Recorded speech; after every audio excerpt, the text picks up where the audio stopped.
다물어서 비집 내려달라고 그렇게 애걸복걸 했는데 장마와 폭우가 쏟아져 가지고 지금 물난리로 또 여러 가지 어려움을 겪는 사람들이 있습니다. 점점 무더워질 텐데 여러분 각자가 건강 조심하시기를 바랍니다. 덥다고 짜증낼 거 하나도 없습니다. 제가 예언컨대 6개월만 지나면 이제 춥다고 난리칠 날이 올 거예요. 그러니까 덥다고 짜증낼 일이 하나도 없고, 또 이렇게 한증막에 들어가 있는 것처럼 하나님이 또 이렇게 좋은 계절 주시는구나. 여러분 그렇게 받아들이시길 바랍니다. 우리 모두는 괴로움 없는 인생을 살고 싶어 합니다. 그런데 인생에게는 그림자처럼 따라오는 것이 있는데 괴로움이라는 것이 언제나 우리 뒤를 따라오고 있습니다. 고통은 인생의 운명처럼 받아들이고, 또한 어떻게 보면 인생의 실존일 수도 있고 인생의 속성이며 또한 우리 생의 한 모습일 수도 있습니다. 인간은 태어나면서부터 고통 속에 태어납니다. 산모도 그렇고 출생하는 어린 생명도 그렇고, 그래서 통곡을 하다시피 하며 태어나는 것을 볼 수가 있습니다. 커가면서도 육체의 고통이 서서히 성장하면서 정신적 고통으로 또 영적인 고통으로 변해가는 모습을 볼 수가 있습니다. 어려서 양심의 가책을 느끼고 좀 크면 죄에 대한 것을 알게 되고, 그리고 영혼의 고통까지 느끼는 것을 볼 수가 있습니다. 인생에게 고통이 오는 경로가 여러 군데가 있는데, 첫째는 탐욕하면 고통이 그것을 따라서 함께 들어옵니다. 악을 행하면, 거짓을 하면, 이기심에 쌓여 있으면, 교만하면, 그 모든 것을 통로를 통해서, 가난의 통로를 통해서도 우리에게 고통이 다가오고 있습니다.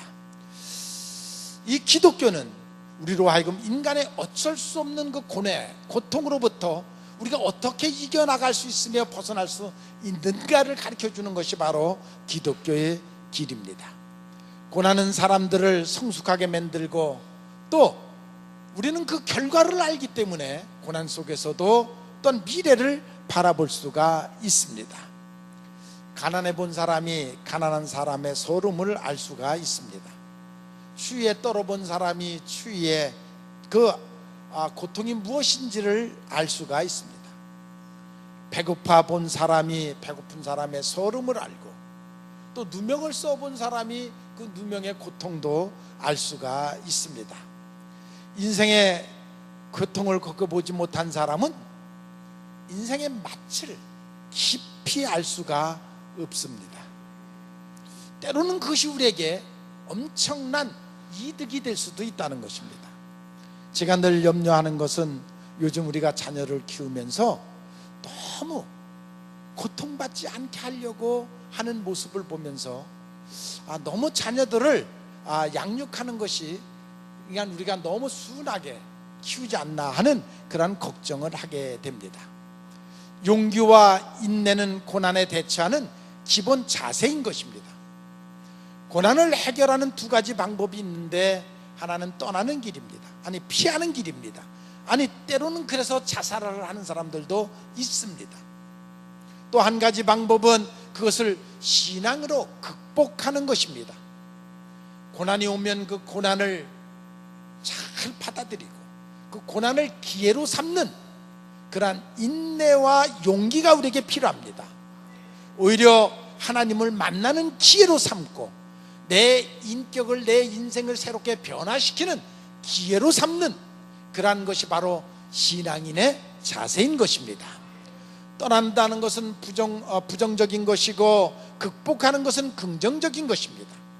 우리는 우리의 자녀들이 어떻게 양육하고 있는가, 믿음이 있고 내세가 있으면 고난을 이기는 방법을 가르쳐줄 줄 아는 그러한 신앙인들이 되시기를 바랍니다.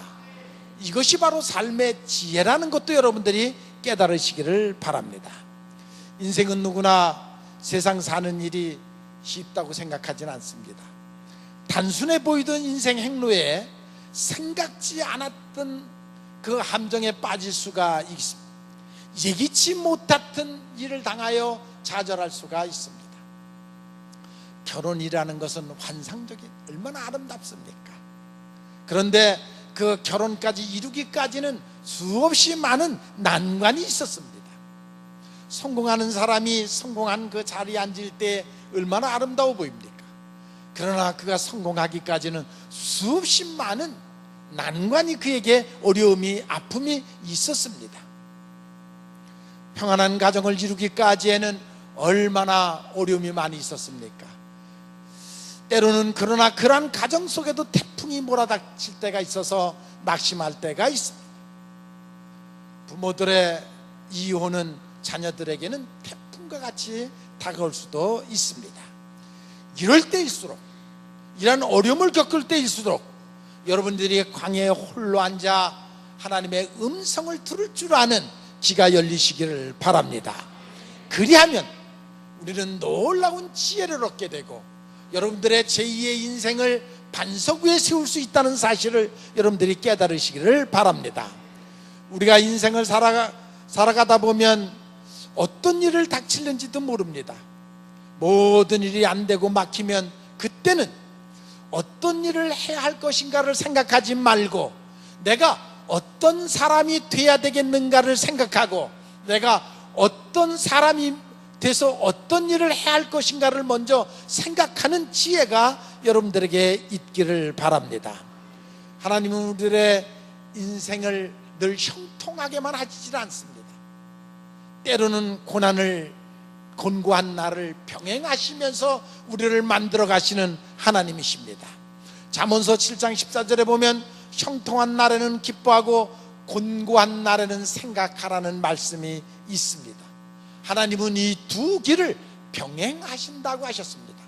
때로는 공고한 날도 주고 때로는 형통한 날도 주고 하시는 하나님이라는 것입니다. 이 말씀은 형통한 날만 인생의 분복이 아니라 때로는 우리에게 공고한 날도 주시면서 그것을 통해서 우리를 만들어 가시는 하나님이라는 사실을 알라는 그러한 말씀인 것입니다. 인생은 누구나 형통과 곤고를 골고루 주셔서 그것을 맛보게 하셔서 우리들의 인격을 만들어 가신다는 것입니다. 만일 매일 형통한 날만 된다고 생각해 보십시오. 그 사람은 교만해질 것이고 짐승화될 것입니다. 그 심령은 피폐화될 것입니다. 요즘 우리가 TV를 통해서 가끔씩 가다 성공한 기업인들이 갑질을 하다가 몰락하는 모습들을 우리가 보고 있습니다. 망신을 당하는 모습들을 볼 수가 있습니다.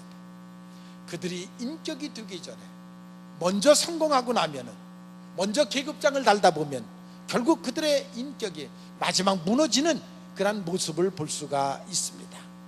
하나님은 좋은 일과 나쁜 일을 나란히 맛보게 하십니다.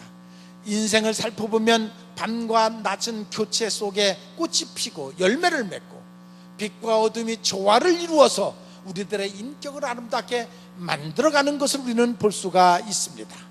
문제는 성숙한 그리스도인은 스스로 고난을 감수할 줄 알아야 되고 그것을 감수한 후에야 비로소 축복의 열매를 딴다는 것을 기억하시기를 바랍니다. 그러나 세상 사람들이 육에 속한 사람들이 돼서 늘 안일과 쾌락에 빠져서 정말 그들은 결국 말로가 망가진다는 사실을 그들이 깨달지를 못하고 있습니다. 오늘 우리는 욥기를 읽었습니다. 욥이라는 사람에 대해서 우리가 오늘은 생각을 하려고 합니다. 세상에서 그는 가장 고난받은 사람의 대표적인 상징적 이름이 욥의 인생입니다. 욥하면 그는 고난의 상징이 될 수가 있습니다. 욥은 그때 당시에 최고의 부자였습니다. 성경에 나와 있는 대로 낙타, 양 수천 마리를 키웠던 그런 갑부였습니다. 그는 또 의롭게 살았던 사람이었습니다. 그런데 어느 날 갑자기 시험이 그에게 다가왔습니다. 아니, 사탄이 욥에게 시험을 주기 시작을 했습니다. 그것도 하나님의 허락을 받고 시험하기 시작했습니다.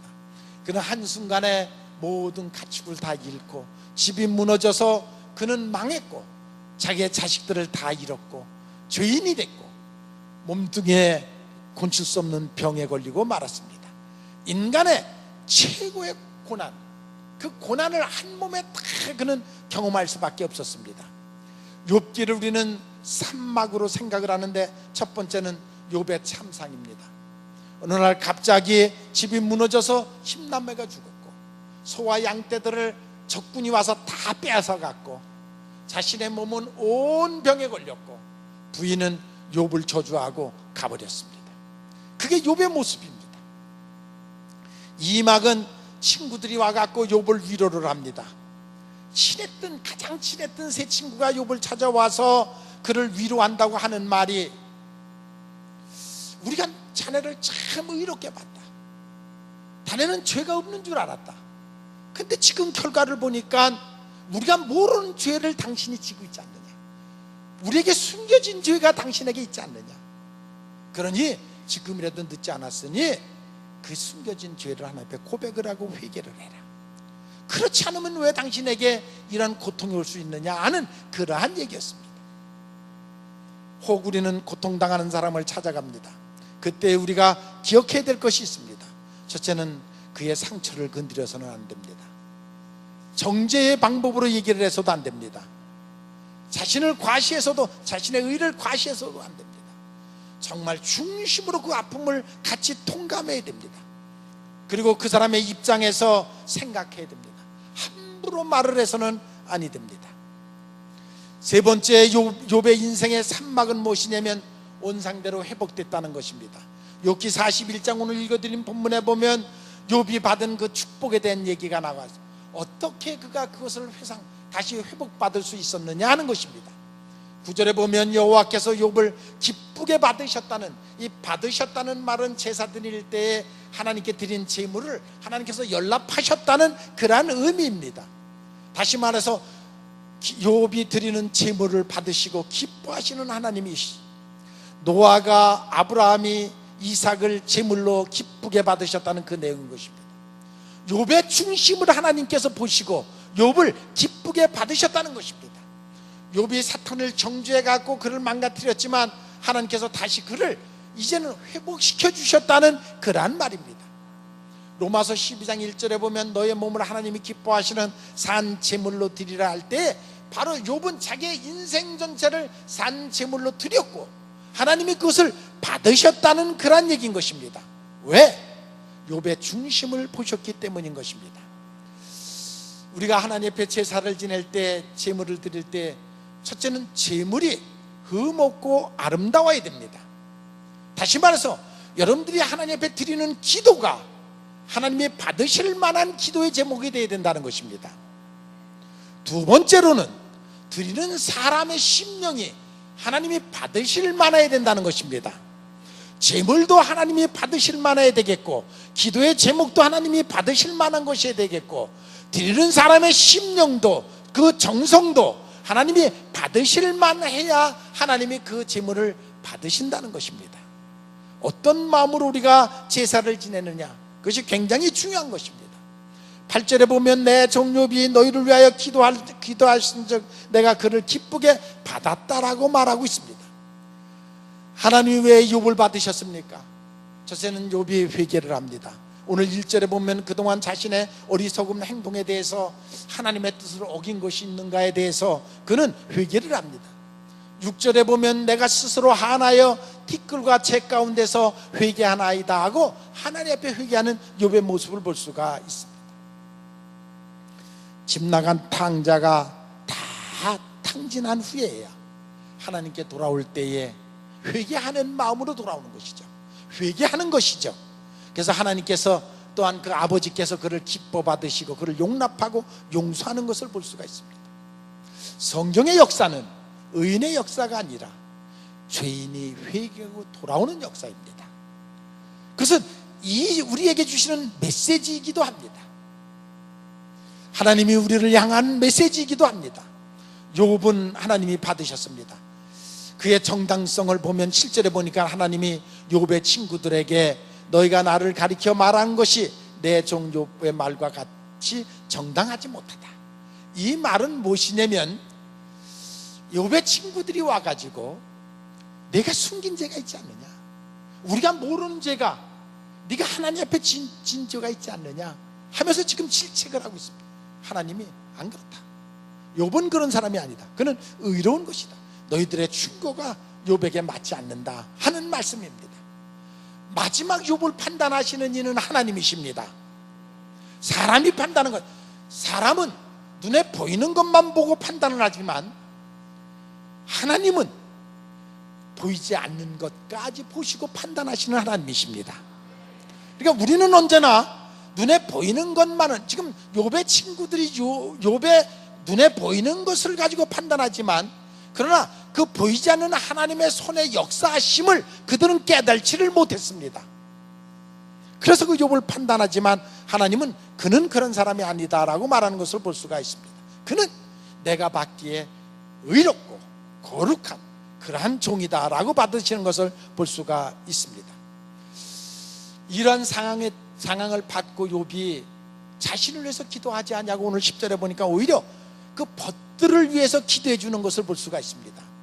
자신의 공경을 풀어달라고 기도하지 않냐고, 이들이 지금 나를 통해서 시험에 들어있고 아프게 하는 그것을 놓고 기도하는 그런 욥의 모습을 볼 수가 있습니다. 그러니까 나의 문제를 놓고 기도하지 않냐고 친구들의 문제를 놓고 기도할 때에 하나님이 오히려 욥의 문제를 해결해 주는 놀라운 역사를 볼 수가 있습니다. 욥은 지금 욥의 친구들을 위해서 기도하는데 하나님은 그것을 기도를 들으시고 욥의 문제를 해결해 주는 것을 볼 수가 있습니다. 그래서 욥으로부터 모든 고통을 끝나게 하시고, 오늘 10절에 보면 여호와께서 욥의 공경을 돌이키사 사탄으로부터 시작되어 있던 욥의 고난의 모든 고통을 거두시고 이제 하나님께 주시는 은혜 속에 빠지는 욥의 모습을 볼 수가 있습니다. 우리가 겪고 있는 모든 공경은 두 가지로부터 옵니다. 첫째는 하나님과 나와의 관계입니다. 두 번째로는 인간과의 관계인 것입니다. 모든 고통은 그곳으로부터 오는데, 여러분들의 삶이, 지금 여러분들의 모습이 하나님과의 관계 속에서 올바른 관계를 지금 가지고 있는가 자신을 돌아봐야 됩니다. 또 하나는 내가 누구와 인간관계 속에 얽힌 것이 있지 않나, 그 문제를 돌아보는 지혜가 여러분들에게 필요합니다. 그 보잘것없는 자존심 때문에 친구와의 관계가 서서히 멀어지고 끊어지는 그것은 어리석은 것입니다. 우리는 이 땅에서 모든 것을 풀어야 됩니다. 그래야 하나님과도 풀리고 천국문도 열립니다.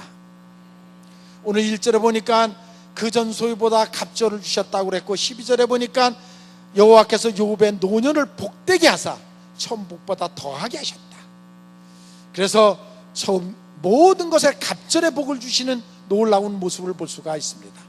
그것이 악령으로부터 시험을 받던 욥이 끝까지 믿음을 지키고 인내를 하니까 결국 결과적인 오는 축복의 열매인 것입니다. 욥을 저주하고 차라리 죽으라고 했던 부인도 다시 돌아왔고, 그리고 그의 친척들도 다시 욥에게 돌아오는 그러한 모습을 볼 수가 있습니다. 누군가가 우리의 곁을 떠날 때에 그를 원망하기 전에 왜 떠났을까를 먼저 생각하는 지혜가 여러분들에게 있기를 바랍니다. 그리고 먼저 이해하려고 하는 마음이 여러분들에게 있기를 바랍니다. 사건이 문제가 아니라 그것을 풀어가는 나의 태도가 문제입니다. 이 세상의 모든 얽히는 문제는 그 사건 자체가 문제가 아니라 그 문제를 어떻게 접근하느냐, 어떻게 풀어가느냐야 그 풀어가는 사람에게 달려있는 것입니다. 욥은 자신을 돌아보고 자신의 신앙을 다시 돌아보면서 모든 것을 풀어갑니다. 그는 믿음으로 모든 문제를 풀어가는 모습을 볼 수가 있습니다. 우리의 믿음이 결국 문제인 것입니다. 모든 문제가 믿음이 없이 꼬이는 것이고, 믿음이 있으면 해결된다는 사실을 여러분들이 믿으시기를 바랍니다. 우리가 왜 성령의 역사를 의지합니까? 성령이 여러분들을 도우시면 모든 문제를 풀어주신 하나님인 것을 믿으시기를 바랍니다. 가장 중요한 것은 언제나 하나님의 배 바로 서고 하나님께 가까이 가야 한다는 것입니다. 여러분들이 가지고 있는 모든 문제를 지금 여러분들은 기억하고 있습니까? 알고 있습니까? 그러면 여러분들이 그 문제를 놓고 기도하시고 성령의 도우심으로 풀어가는 여러분들이 되시기를 바랍니다. 우리가 살아가는 이 세상에는 고통이 있습니다. 그것을 받아들이는 자세가 중요합니다. 우리는 믿는 사람들입니다. 성령을 믿고 하나님을 믿습니다. 하나님께서 나의 삶 속에 개입하셔서 그 모든 문제를 풀어주시고 오히려 그것을 전화위복시켜 주시고 모든 것이 협력해 선을 이루게 해주시는 하나님인 것을 여러분들은 반드시 믿으시기를 바랍니다. 그 믿음이 우리에게 중요한 것입니다. 그러한 사람에게 승리를 주시고 그러한 사람을 성숙하게 하시고 그런 사람에게 좋은 인격을 만들어 가시는 하나님인 것을 믿으시기를 바랍니다. 지혜로운 부모는 자식들을 키울 때 너무 과잉보호하고 안일하게 키우지를 않습니다. 어려움 속에서 인격이 형성되는 것을, 성숙해지는 것을 믿습니다. 큰 제목이 되게 키우려고 하는 것 많지 고난도 따른다는 사실을 아시고 믿음으로 그것을 이겨가는 방법도 가르쳐줘야 됩니다. 그러므로 고난은 문제가 아니라 훈련인 것입니다. 여러분, 고난이 있습니까? 겁내지 마시고 피하려고 하지 마시고 오히려 엎드려 기도하십시오. 그래서 그 문제를 이겨나가십시오. 지난날의 모든 잘못 하나님 앞에 회개하고 해결해 나가는 그러한 지혜가 여러분들에게 있기를 바랍니다. 그리하면 여러분들에게 큰 유익으로 다가올 것입니다. 고난은 하나님이 주시는 기회입니다. 하나님의 뜻을 깨달는 그러한 방법입니다. 범사에 감사하시고 협력해 선을 이루시는 하나님을 믿고 하나님의 선하심을 믿고 하나님께 따르는 여러분들이 되시기를 바랍니다. 분명히 믿는 것은 하나님은 결과적으로 좋은 것을 주시는 하나님이십니다. 제가 지난주 화요일 날 우리 정장로님네 가서 신방을 하고 있는데 예배를 막 시작하려고 하는데 우리 집사람이 전화를 받더니 나보고 전화를 받으래요. 이건 그 순간 벗으면 제가 느낌이 오죠. 예배 드리려고 하는데 전화 받으라고 했을 때는 이거 뭐 급한 일, 무슨 사건이 터졌구나. 그랬더니 미국에서 제 아들이 전화를 한 거예요. 이제 아들이 6년간 박사학위를 마치고 이제 지난 목요일 날 비행기를 타고 돌아오기로 돼 있었댔어요. 그런데 걔가 타고 있던 차가 있었는데 그 차를 어떻게 하느냐고 나한테 묻길래 그거 팔아버려. 아우디라는 외제차니까 한국에 와서 그러니까 이놈이 한국에 그 차를 팔고 들어오면 아버지가 사줄 차가 보나마나 썩은 차 사줄 것 같으니까 이제 그걸 안 팔 작정을 하는 거예요. 내가 벌써 왜 모르겠어요. 그래서 그걸 팔아라 그랬더니 뭐라고 그러느냐면 팔리지가 않아요. 아니 왜 차가 안 팔려요? 조금 싸게 팔면 파는 거지. 그러니까 안 팔 생각을 하고 지금 팔리지가 않는데 그래서 이걸 가져가야 되겠대요. 이놈이 팔 생각이 없구나 알았댔어요. 제가요. 그래서 이제 자기가 마이애미에 있는데 아틀란타까지 차를 붙이려면 아틀란타까지 가야 되는데 고속도로를 10시간을 달려가서 차를 붙이고 거기서 비행기를 타고 오겠다고 그러는 거예요. 그런데 그 고속도로를 달려가다가 3시간을 쉬지 않고 가니까 차가 망가졌어요. 엔진이 멈췄다는 거예요. 그 고속도로에서 멈췄다는 거예요. 그날 그 시간이 밤 2시에 거기는 밤 2시에 제가 미국 고속도로를 알잖아요. 미국 고속도로는 보통 150km, 180km를 달려요. 근데 거기는 엄청나게 큰 차들이 달려가기 때문에 사람이 옆에 있다면 정말 끌려 들어갈 정도로 그렇게 큰 차들이 막 정신없이 달리거든요. 근데 그 고속도로에서 차가 멈췄다니까 한쪽으로는 겁이 나더라고요. 걱정이 되더라고요. 이거 어떡하지? 어떻게 이런 일이 있을 수 있나 걱정이 돼요. 그러면서도 금방 마음속에 또 안정이 오면서 하나님이 좋은 방법을 찾아서 하시겠지. 911에다 전화를 해봐라 뭐하라 여기서 그냥 얘기만 할 뿐이지 다른 방법이 없잖아요. 근데 아무튼 그 다음 날이 또 미국 독립기념일이라 다음 날도 노는 날이에요. 그러니까 이게 비행기를 타고 오기는 이미 틀린 거예요. 그러니까 비행기도 연기를 시켜놓고 이제 비행기표도 다 연기시켜놓고 있는데 걱정이 되지만 하나님께서 이게 또 뭐 어떤 방법을 하실까 하는 생각을 했어요. 왜냐면 제가 6년 전에 미국으로 갈 때도 뭐 공부하러 가는 애니까 뭐 짐이 얼마나 많아요. 네 개 짐을 잔뜩 짊어지고 가는데 제가 그냥 논스톱으로 갈 수도 있잖아요. 근데 일부러 비행기를 3번 4번 타는 거를 싼 거를 사줬어요. 그러니까 처음 가는 놈이니까요. 비행기 갈아타고 가다가 이제 그게 얼마나 어렵고 힘들겠어요. 거기에는 이제 몇 가지 제 생각이 있죠. 왜냐면 너 이렇게 싼 비행기를 싸게 끊고 가는 거 그 몇 푼 아끼려고 이 고생을 하는 거다. 그러니까 너 미국 가서 공부하는 동안에 돈 함부로 써서는 안 된다. 이제 그런 의미도 있고, 또 네가 그렇게 타고 다녀봐야 그것도 다 공부다. 그러니까 그것도 그렇게 해봐야 된다. 그래서 그런 여러 가지 의미로 그렇게 해줬댔어요. 근데 그때 마침 한겨울이 돼서 눈이 넘어와 가지고 뉴욕 공항에 비행기가 서질 않는 거예요. 그러니까 엉뚱한 공항에 갖다 얘를 내려놓은 거예요. 짐은 많은데다 이놈은 그것이 자다 깨서 그랬는지 자기가 뉴욕 공항에 도착했대요. 근데 뉴스에 보면 뉴욕 공항에 눈이 많이 와가지고 비행기가 서지도 않고 뜨지도 않는다는데 너 다시 알고 보니까 엉뚱한 공항에 지금 자기가 내려가고 있는 거예요.